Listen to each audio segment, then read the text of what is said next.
Welcome to Driving Alpha, where we feature our friends, the outperforming investors who demonstrate their path to driving alpha or outsized investment returns. We're Alpha Partners, where we partner with 1,000 early-stage venture firms as their opportunity capital to invest in their best companies. Driving Alpha is supported by Affinity, provider of the CRM for the private capital relationship economy. Affinity knows who has the best relationship with the right startup. Affinity knows. Learn more at affinity.co/driving alpha. Hi, this is Brian Smiga of Driving Alpha, the co-founder of Alpha Partners. We're the pro rata growth fund that works with early stage funds like Ben here to monetize their growth rounds when they get to 10 million and greater in revenue.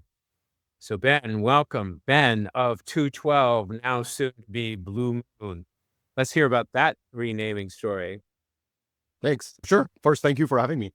Renaming story is fairly easy. In fact, we used to be called 212 because it's a nod to our process for founders. However, it turned out that A, nobody spells it the same way, and two, it made a strong association with New York, which we have nothing against New York, but we actually invest all over the place. I know. We didn't try 917 either, but it was a tough name and hard to keep going with it. So with the new fund, we decided to change our branding and renaming the fund to Blue Moon, which is launching later this week. So by the time the podcast is out, it will be official. The new website will be blue-moon.vc. Fantastic. I think there's a lot in the name. So quickly unpack 212, because everyone I've ever told about your model, including many, many founders, really find it very smart. So there is meaning under 212. And there's even better meaning under Blue Moon. You want to unpack those two? Yes. 212, it was the clarity of our process for founders. We do a small checks, and so founders cannot expect or should not expect to do multiple calls and do not know when we respond to them or follow up. So 212 stands or used to stand for 2 Zoom meeting, the answer the next day at 12, which is our engagement process with the founders. We do a lot of research. And I can explain how with a lot of AI to get to those meetings. And so it's a quick engagement with founders where we evaluate their business in the first call, and we evaluate them and their co-founders as people in the second call and give them an answer fairly shortly thereafter. It's very founder friendly. Okay, we're going to come back to that, but I know exactly why you're called Blue Moon. Tell us why. Oh, you know exactly why we're called Blue Moon? I want you to tell the story. One of our mentor is James at NFX, and he is the one who effectively gave us the light on we need to change name. We spent time with him to sort of think through archetypes, what we wanted to stand for, noodled on this for a while, tried many combinations, landed on Blue Moon, in part a nod to the expression once in a blue moon, which is a little bit the type of founders we're looking after, but also for the imagery that it evokes, because it's very related to creators and explorers, which is effectively the founders we are trying to back.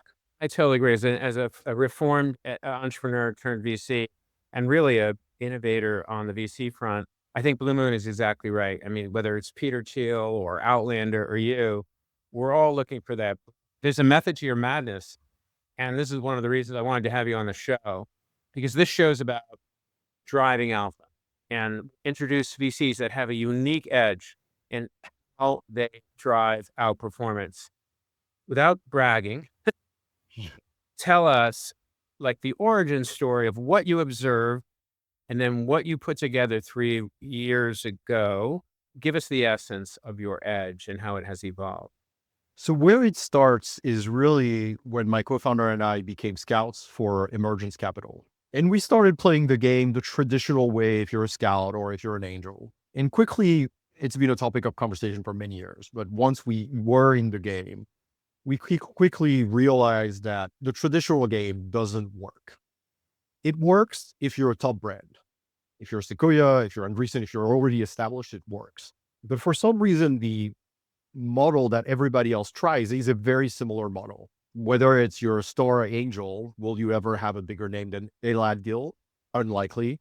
Or whether you're a spin-off of a fund, a good fund, those don't turn out to be particularly great either. And so it's a brand game and a network game. To do that, you also The traditional path is to do larger checks, big ownership, and frankly, have a portfolio that is concentrated at seed. It works for a few funds, but our name is not Sequoia and we're building a brand. So in 10 years, maybe we can be there, but we don't have that brand today. And so we quickly realized that if we wanted to generate alpha and build a firm to win over the long term, we needed a different approach. And so that's what we've built over the last few years through our first pilot fund, if you will, and are continuing now with our new fund under the name Blue Moon. Yeah. And that approach, using AI, using sophisticated data analysis algorithms, was controversial maybe 4 or 5 years ago, but now everyone's doing it. But are they really doing it? And tell us what you have built. Yeah. Maybe we'll start with the fundamentals because the AI is a means to an end, as opposed to what you'll see a lot of people do is, oh, I need to now have an AI angle, which makes sense. Every company, including VCs, even though VC itself is a very low tech. So everyone is getting excited about sourcing and effectively adding a little bit more deal flow. So back to maybe the founding principles or the first principles, acknowledging that we wanted to play a different game, that we needed to build a brand over time. The first one is at the early stage at seed where we play, 90% of what matters is really the founders. I've done research at LinkedIn and other places that sort of clearly states that there are very little signals that are useful outside of the founders at seed. Two, you actually need a pretty deep portfolio.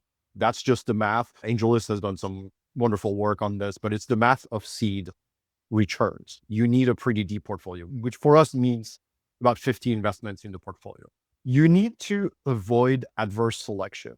The top founders want the top VCs and vice versa. If you're leading around and you're not fighting with top VCs, why are you leading this round? And of course, there are exceptions. There are plenty of stories around that.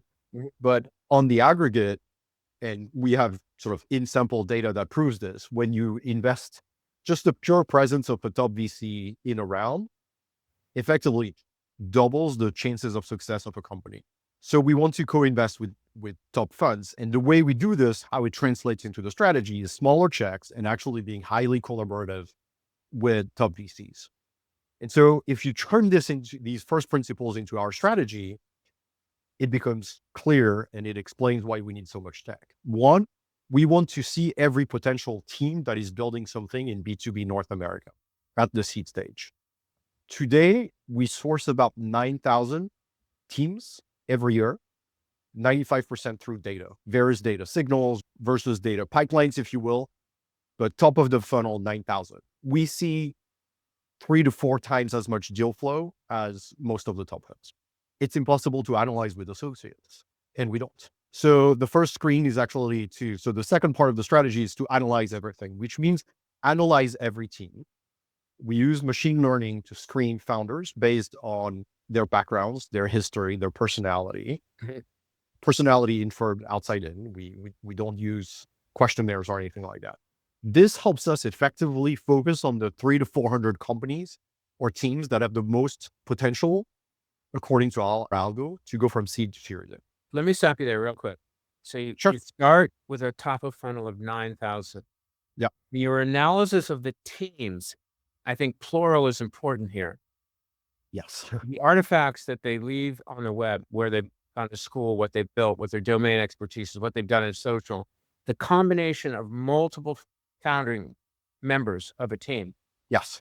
that cuts the herd from 9,000 to 300? 300 to 400, yeah. That Okay, you gotta hook our audience right away. You gotta tell us, we gotta cut to the chase. That 300, starting there as your starting point, Yes. what kind of results are you generating with this? I know there's something that happens between the 300 and the 50 Yep. you invest in, but just give us a peek at what this method enables you to do from a graduation rate, Yep. return rate in your fund. We overperform not only the market, that's not the goal, we overperform the best VCs. So to give you a sense, our investments from 2021, 50% of them have graduated to the Series A. For 2022, 2023, that rate is at 44. If you wanted to take 2022, for example, the average graduation rate from seed to Series A from top VCs is at 28%. If you marry top VCs plus our score, you get to a target of about 35%, and the rest of our process adds another 10%. So all in all, we get to a graduation rate in the 45 to 50% range for the last 3 years, which is much higher than the market, much higher than top VCs that we follow. What is market compared to your 45%? Market is 14%. Well, just explain why this ratio of graduation rate is important. I think it's self-evident, Yes. but more importantly, the speed from seed to A is important as an indicator of success. So the graduation rate is important because it's effectively the Moneyball story. You cannot become an IPO or a unicorn if you don't get from seed to Series A. So that's the first proof of sort of traction. The component of speed is important because, again, research from AngelList, who see 50% of the data on their platform, 50% of the market data, shows that graduation rate from seed to Series A within a specific time period at a fund level is actually predictive of future results and tends to stay constant fund to fund, meaning the funds that do well on that ratio continue to do well, and the managers who don't continue to not, which is a reflection of brand and picking ability effectively. Fantastic. Now, let's go backwards a little bit.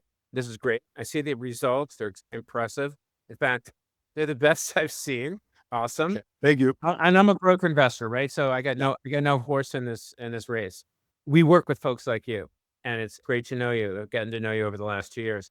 But the question is, how do you crack the round open with a small check of, say, 250, 500, as you're going to do in your next fund? You know, got these founders. We've already established there may be top quintile. Then through your 2-meeting process, maybe you get to top decile. They don't need you. They're going to get a top tier investor. In fact, you won't invest unless they have a top tier investor. So how do you crack open that round and win? It's a combination of things, really. But maybe I'll read you actually an email from a founder that we had the second meeting with yesterday, because that's what happens. Hi, Ben and Oma. It was a pleasure to meet you today. We'd love to have you on our journey to disrupt the way from their product. Not only we enjoyed our conversation today, but we believe that you can highly contribute from your experience to Bagel's success. We've also never had a call like this one with other VCs. Well, what is it? A love fest? That's on that call. So, no, it's a very personal conversation. Here's why we win at the various steps. First step is to actually get in front of them, right? I find 400 people that I want to talk to. Right. The average VC outbound talks to 1 in 3 people. We talk to 3 in 4 people that we meet. And that's a combination of things. We use machine learning. We have effectively at this point an AI associate that helps analyze companies. It helps me write a cold email.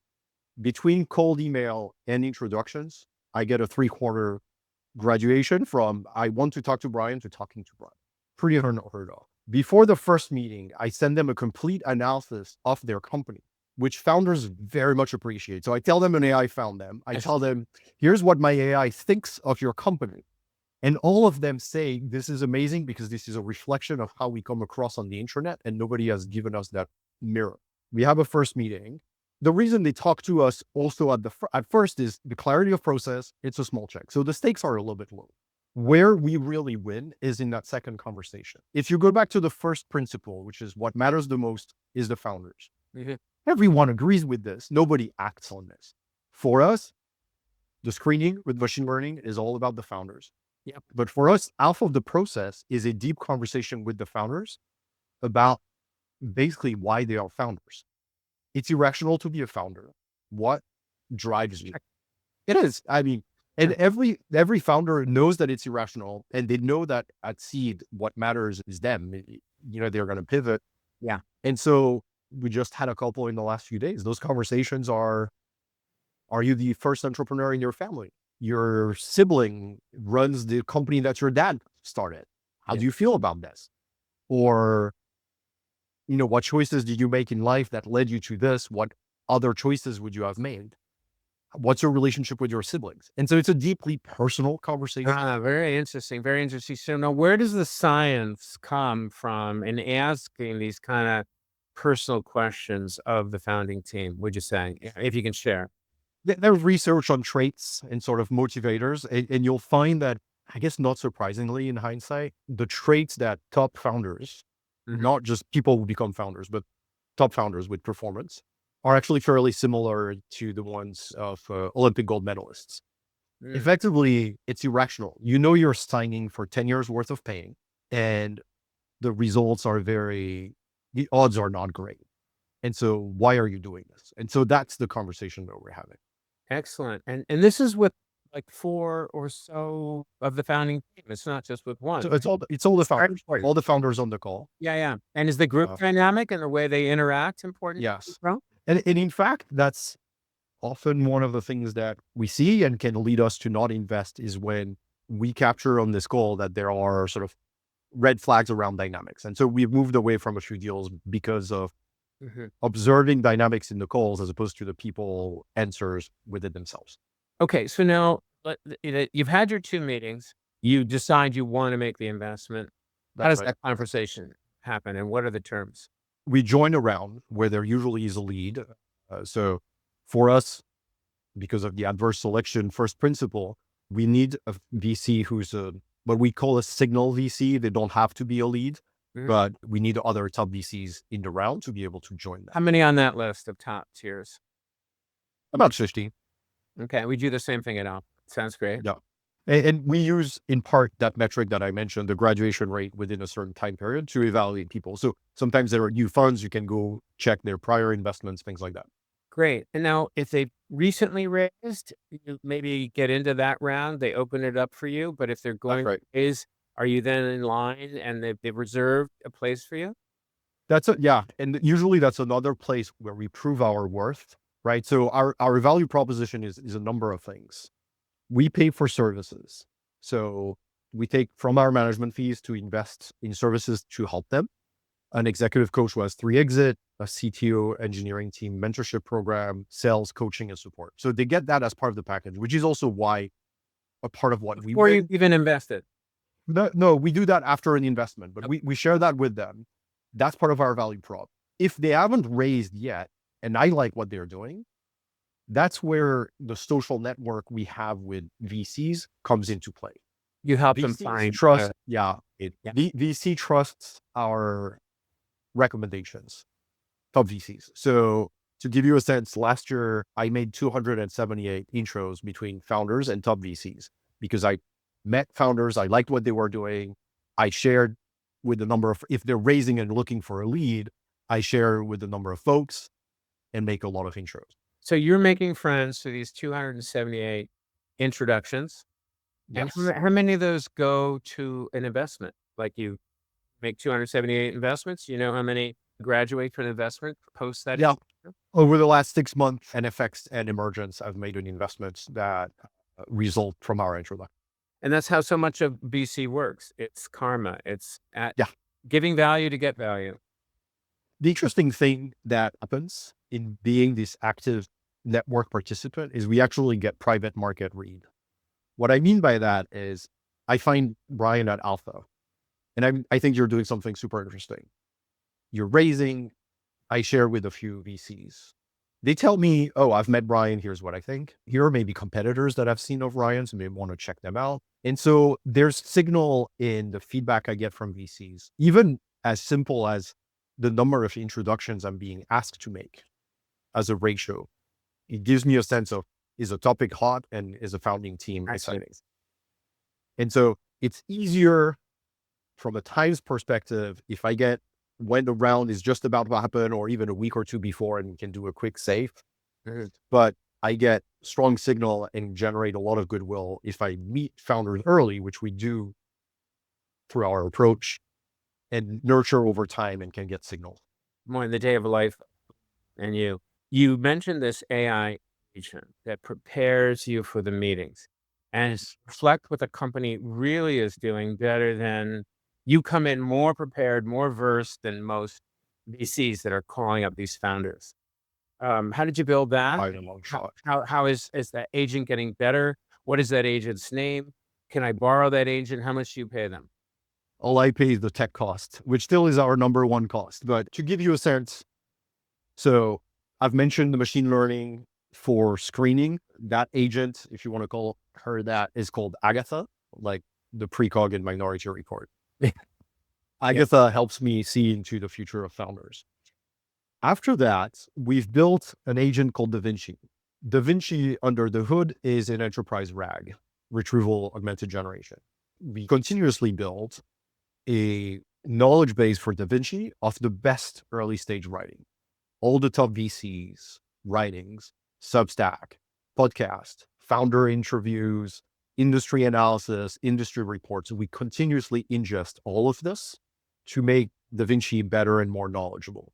So Da Vinci, as of today, has about the equivalent of 200,000 pages of content that it analyzes and slices multiple different ways to be able to best answer questions about industries, and is also morphing into, to give you a peek into a future product, into effectively a full virtual board member for founders. But for my use, Da Vinci helps me understand a company. And so when I go meet into a company, I generally have 3 to 4 bullets on product market fit, market opportunity, technology and execution, and even a view on strength and risks, with sources so I can refer back to some of the articles it's using to make this analysis. I share this with, I didn't used to do this, but now I share it with founders and they absolutely love it. Amazing. Okay, so this process you've built and invented really, and it becomes your edge. You've got the funnel cutting the herd to the top founding teams you want to look at. You've got Agatha, you've got Da Vinci. How is it continuing to evolve, and how difficult is it to evolve it? Can you be copied? I think it's hard, partially because it's a mindset, partially because companies pre-exist. So there's a little bit, we work very closely with a number of funds, some of them more or less advanced on this topic, and we try to help them if they're friends. What we see is, obviously people are not stupid. They're trying to do things with data and AI. You share names of funds that you're close with and that you maybe Sure. them check with? We have some infrastructure in common with NFX. We're close to Foundation, and the person, we've demoed all our tools to the team at Foundation actually pretty recently. Emergence also, back to when we were scouts, we've stayed very close. So we've demoed all our tools with them to different stages, but sometimes to inspire a little bit where they could build or what they could go next. We're close to Renata and Roseanne at Renegade, for example, stage after us. That's good. That's good. That's good. Yeah. So I'm happy. We need to now maybe put out to the audience why they should be in touch with you, Ben Orthlieb, and Blue Moon. And I think you invest primarily in North American enterprise SaaS. Is that correct? Enterprise, yes. B2B businesses in North America. That's right. B2B, North America. At seed. Yep. And could your algorithm, I know your agents may not work as well in other sectors. Could your algorithm for cutting the herd work in any sector? Works in any sector. Da Vinci probably also works across a lot more sectors because we ingest things about healthcare. We don't invest in healthcare, but Da Vinci is knowledgeable about healthcare, for example. Okay. So if you're a founder, you're going to be found by Ben anyway. But how should founders interact? Great founding teams, how should they interact with you? They can get in touch because I will anyway put them into the scoring mechanism and I'll engage if they pass my score. Ideally, if I'm doing my job, I find them beforehand, but of course we always want to see more deal flow. That's easy. And unlike many of us, you're very good at getting back to founders, aren't you? Even with a no. Yes, because we have systems for that. So my emails get generated. I don't have a choice but to actually do it. Oh, so your emails are generated. It's the same thing with following companies, actually. We capture information all the time. So now if you're a top tier VC that wants to explore this more with Ben and Blue Moon, they just get in touch. If you're an investor, we don't want to do any solicitation here, but you are raising your next fund, aren't you? Yeah, we're raising, but we're also offering our tools to our close friends, which obviously includes our LPs. So if people are also themselves active investors, we can access to our tools. Family office or that's that takes position in funds as scouts. Many do that. That's a win-win. That's a win-win. We've also, you won't be surprised, but we've also designed our own LP portal because we didn't think Carve was enough. So our LPs get access to real-time info about our portfolio. We also publish insights when we see trends in the market based on companies we meet. So we write a number of insights. For example, I saw a few companies in the last few weeks about AI governance. So we just wrote based on those conversations. a summary of what's going on in the space. So I can vouch for how founder friendly you are, how VC friendly you are, obviously. But I think also now you're pointing out that you're pretty LP friendly. Yes. And I think you're making a real difference there. So that's great. Where do you want to be next? What's next? I mean, other people are chasing you to a degree. I mean, they're not exactly copying, but every VC must now have an AI story. Let's look Yes. at the crystal ball in closing. Where do you predict things are going to go for yourself at Blue Moon and for the industry, maybe end of 26? In some ways, it's helpful for us to have more VCs that are somewhat data-driven because it validates our approach. The VC, in fact, that we found the closest to us is Cotu, which is led by the ex-head of AI at Atlassian. We have an edge, and we work with enough funds to know that people are doing things, but it's hard because of innovator's dilemma. Effectively, people do not want to change their core processes. And so they use AI and data at the edge for a little bit of sourcing or things like that. The other problem that people face is that the people that develop those tools are not the GPs. They're not day-to-day understanding how to interact. The main experts are not building the tools. And we keep going, right? We didn't have Da Vinci a couple of years ago. Da Vinci will be turned into a full virtual board member for founders. Right. Founder advice. It will help with recruiting and it will help with finding your next clients. So we keep. You also have a band, isn't that true? That is true. What's the name of your band and where can we hear you play? The band is called Marco and Friends, per my friend Marco, and you can hear me play in the North Bay of San Francisco. Fantastic. I got to leave it there because I want to finish in under 30 minutes. Yep. This has been Brian Smiga interviewing Ben Orthlieb, my friend from Blue Moon Ventures, blue-moon.vc. That's right. Ben is a unique model he's honed over 3 years, and I'm really impressed with you, Ben, and what you've built. Thanks so much for coming on to Driving Alpha. It's been a real pleasure. Thanks, Brian. It's always a pleasure to see you.